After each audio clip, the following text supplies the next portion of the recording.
Saat dinantikan oleh para pelaku pasar, bagaimana sebetulnya daya tahan pasar keuangan kita di tahun 2026? Dari Sukor sendiri melihat daya tahan atau mungkin apa sih sebetulnya yang menarik bagi pasar keuangan kita di tahun 2026? Oke, 2026 ini akan menjadi hal yang cukup menarik karena ini Menyala ya? akan menyala diproyeksikan. Akan tapi seperti kita perhatikan, biasanya di kuartal 2 di sepanjang tahun itu biasanya memang Q2 itu yang paling weak. Mengapa? Karena Q2 itu adalah kaitannya mengenai rilis laporan keuangan Q1. Jadi tentu saja laporan keuangan Q1 ini akan menjadi perhatian kita semua. Yang mana ini menandakan apakah ekonomi Indonesia itu sudah membaik belum di tahun 2026. Sudah sesuai dengan ekspektasi para ekonom atau analis atau belum. That's why di tahun 2026 itu yang menjadi perhatian adalah kuartal 2. Tapi secara general sepanjang tahun akan menjadi tahun yang cukup luar biasa buat Indonesia. Karena mengapa? Yang pertama adalah Danantara efek. Di mana di tahun 2026 ini Danantara diproyeksikan akan mulai menggelontorkan dananya di pasar modal. Selain obligasi juga tentu saja pasar saham. Sehingga yang perlu kita perhatikan adalah kaitannya mengenai saham-saham BUMN bervaluasi murah seperti sektor perbankan. Yang mana di harga sekarang ini yield mereka itu bisa di atas 7-8%. Lebih tinggi daripada yield obligasi 10 tahun, lebih tinggi dari yield time deposit. Sehingga saham-saham perbankan ini akan menjadi saham yang seksi di tahun 2026 lain selain MSCI Player yang telah saya sebutkan di season sebelumnya.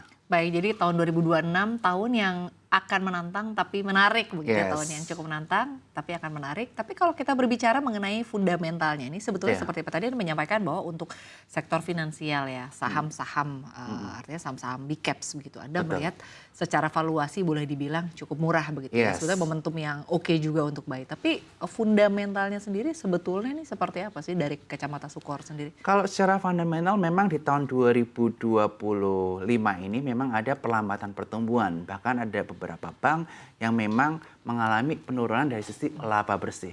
Tetapi tentu saja ini di harga sekarang tentu saja valuasinya masih cukup murah. Di mana secara price to book value rata-rata saham-saham perbankan BUMN itu masih di bawah PBV 2 kali. Bahkan ada yang PBV-nya di bawah 1 kali.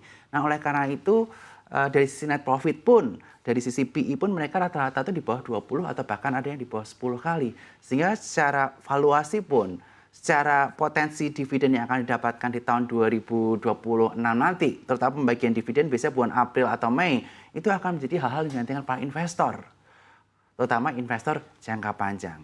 Selain itu, beberapa perusahaan-perusahaan BUMN yang cukup menarik untuk kita perhatikan adalah perusahaan-perusahaan yang memiliki turnaround story dan juga kaitannya mengenai recurring income seperti Jasa Marga. Itu juga akan jadi pilihan yang cukup seksi atau menarik di tahun 2026. Jadi turnaround story, recurring income ini sangat-sangat memberikan pengaruh ya sebetulnya kepada pergerakan dari pasar sahamnya Betul seiring dengan sekali. juga tadi kalau kita berbicara mengenai kinerja dari perusahaannya ya. Betul. Baik, lalu selanjutnya terkait dengan pandangan ya, mungkin dari sisi bisnis sekuritas sendiri. Apakah dalam pandangan Anda ini semakin meningkatnya The Fed memangkas suku bunga, ini dampaknya ke korporasi justru akan semakin menarik. Seperti misalnya mungkin akan semakin ramai yang melakukan penggalangan dana di pasar modal melalui IPO atau reissue atau juga mungkin emisi surat utang. Ini seperti apa sih Anda melihat secara gambaran luasnya? Tentu saja dengan investor melihat kalau misalnya suku bunga terus mengalami penurunan seperti Amerika sekarang 375, Indonesia 475 dan berpotensi turun juga. Instrumen-instrumen yang lebih agresifnya akan menjadi lebih menarik karena menghasilkan imbal hasil yang lebih menarik daripada hanya time deposit 0,75 atau government yield pun sekarang hanya di kisaran area 6%.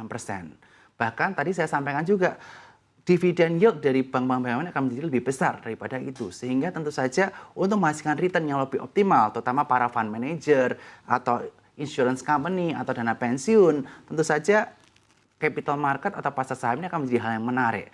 Dan tentu saja penggalangan dana pun juga akan menjadi cukup menarik, terutama dari sisi corporate bond.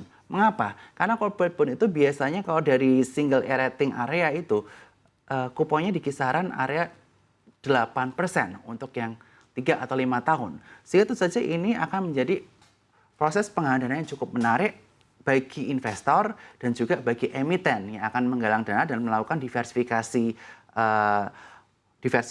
pinjaman selain dari perbankan. Kalau untuk saham bagaimana? Saham kita tidak bisa pungkiri. Saat ini turnover IHSG udah di angka 20 sampai 30 triliun rupiah per harinya dan didominasi oleh domestik.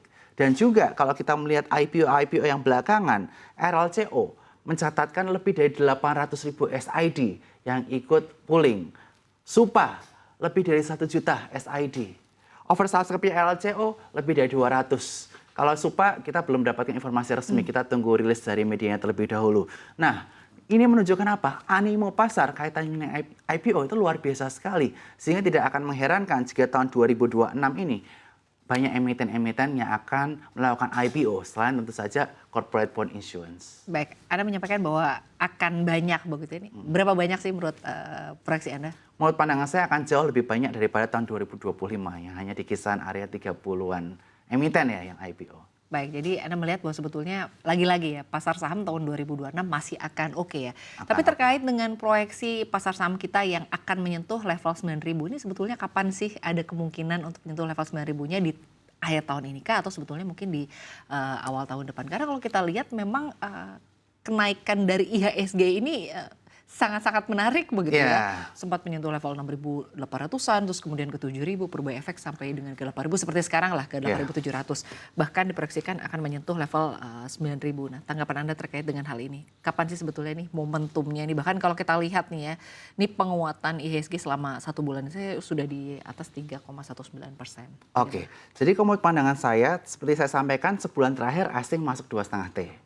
Kemudian biasanya akhir tahun ada window dressing atau Santa Costelli disertai dengan January effect. Karena January effect ini kenapa ada possibility cukup besar di tahun depan? Karena nanti menunggu MSCI yang akan terjadi di bulan Februari tahun 2026.